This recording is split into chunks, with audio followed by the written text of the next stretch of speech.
دل بدستاور کے حج اکبر است، کسی کا دل راضی کرنا حج اکبر ہے۔ امام بڑا ہی پیار کرتے تھے۔ گھوڑے پہ جا رہے تھے، کچھ فقیر غریب لوگ بیٹھ کے روٹی کھا رہے تھے۔ کہاں رہے تھے؟ سڑک کے کنارے۔ تو امام زین العابدین فرماتے ہیں کہ جب امام حسین گزرے تو انہوں نے آواز دی، حضور دل کرتا ہے ہمارے ساتھ بیٹھ کے روٹی کھائیں۔ کائنات کے مالک و مختار کے نواسے اور دنیا کے سب سے بڑے شہزادے گھوڑے سے اترے اور غریبوں کے ساتھ سڑک پہ بیٹھ گئے، روٹی کھانے لگے اور دیر تک کھاتے رہے۔ اور جب فارغ ہو گئے تو فرمانے لگے کھانے کی ضرورت بھی نہیں تھی، حاجت بھی نہیں تھی، پر تم نے آواز دی تو دل رکھنے کو بیٹھ گیا تھا، اگر اجازت دے تو چلا جاؤں۔ یہ مزاج تھا، یہ طبیعت تھی۔ آپ کے ایک بھائی ہیں چھوٹے، حضرت محمد بن حنفیہ نام ہے، حضرت مولا علی شیر خدا رضی اللہ تعالیٰ عنہ کی دوسری بیوی سے۔ ایک دن حضرت امام حسین ان کے گھر میں بیٹھے تھے تو کسی بات میں اختلاف رائے ہو گیا، تو امام علی مقام ناراض ہو گئے، فرمایا آج کے بعد تیرے گھر نہیں آؤں گا۔ رومال اٹھایا چلے گئے۔ لوگوں نے حضرت محمد بن حنفیہ رضی اللہ تعالیٰ عنہ سے کہا حسین تو ناراض ہو گئے، کبھی نہیں آئیں گے۔ آپ فرمانے لگے بھائی تمہارا ہے کہ میرا؟ جی بھائی تو آپ کے ہیں۔ فرمایا اگر کہو تو چند منٹوں میں حسین واپس آئے۔ جناب ناراضگی ہو گئی ہے۔ فرمایا ناراضگی ہوئی ہے پر میں اس کے دل کی نرمی کو تو جانتا ہوں نا، اس کے مزاج کے اندر جو محبت ہے اس سے تو ابھی آئے۔ کہ جناب وہ کیسے؟ فرمانے لگے دیکھنا ذرا۔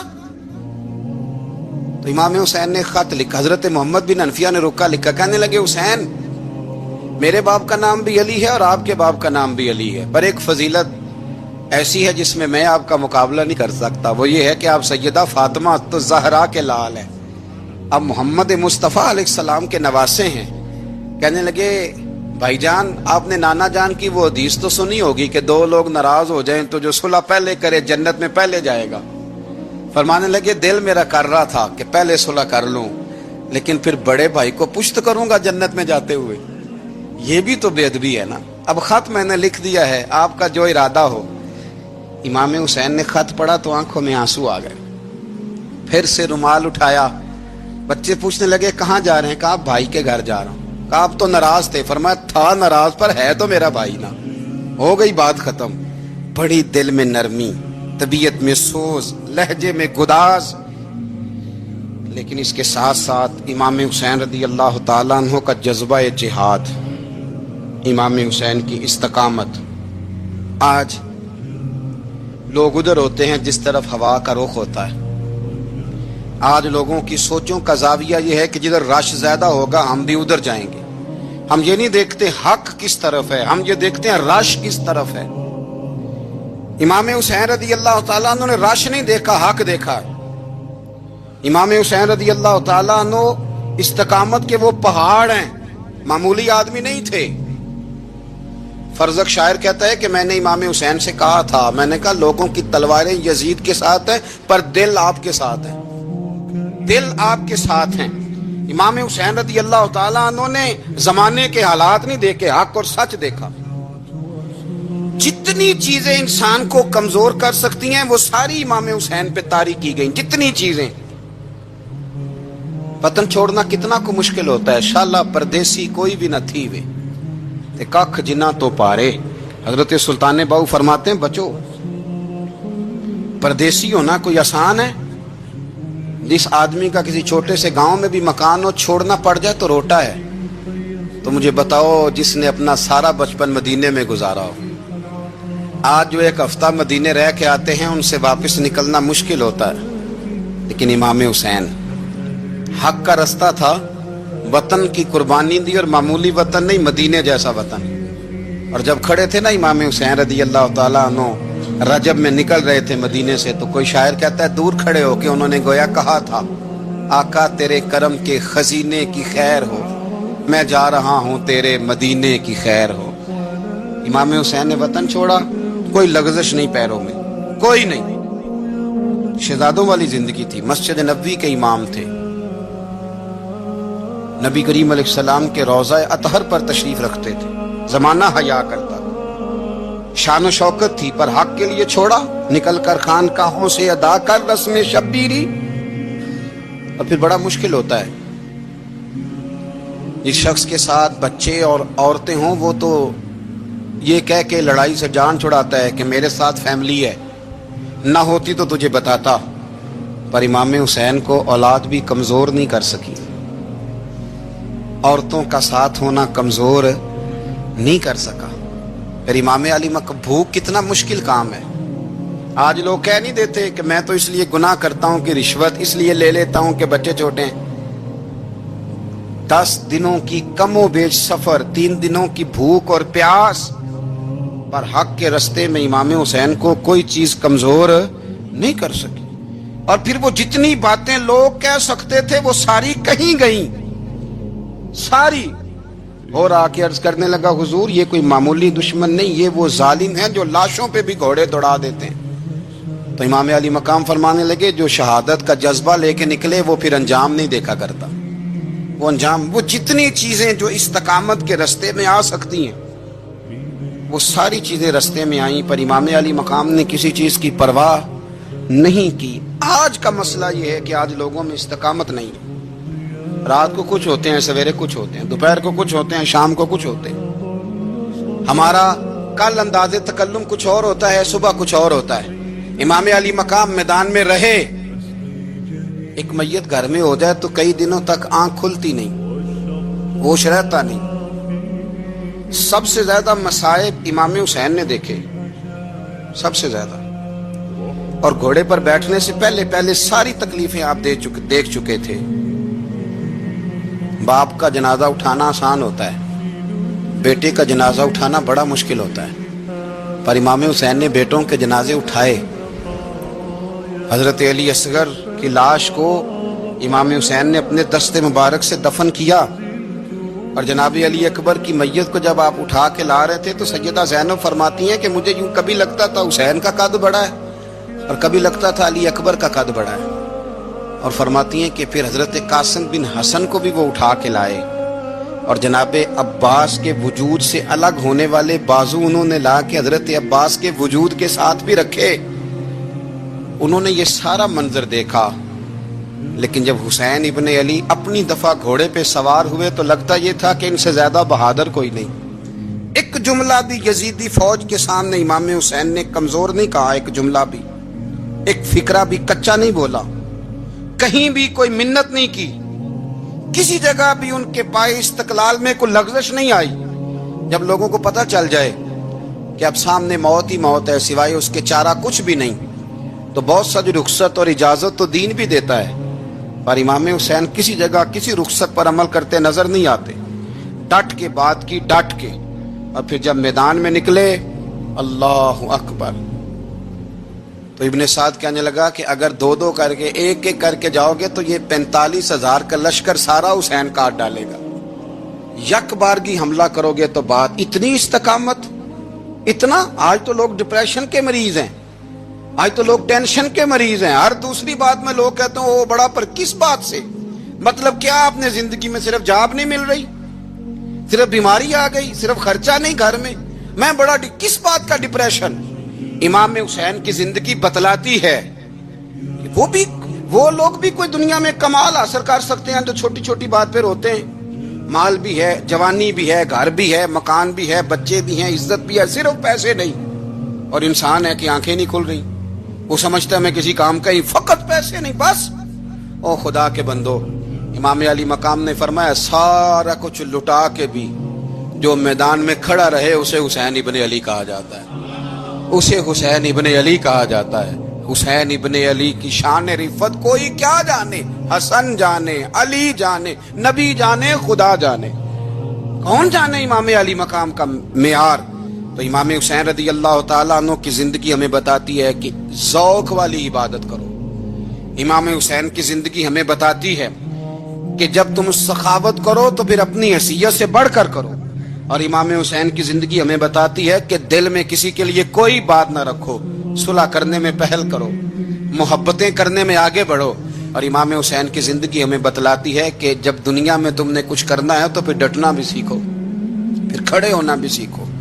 یہ نہ دیکھو کہ حالات، امام حسین نے ایک دن بھی حکومت نہیں کی، یزید نے 4.5 سال کی، لیکن قیامت تک دلوں پہ حکومت امام حسین کی رہے گی۔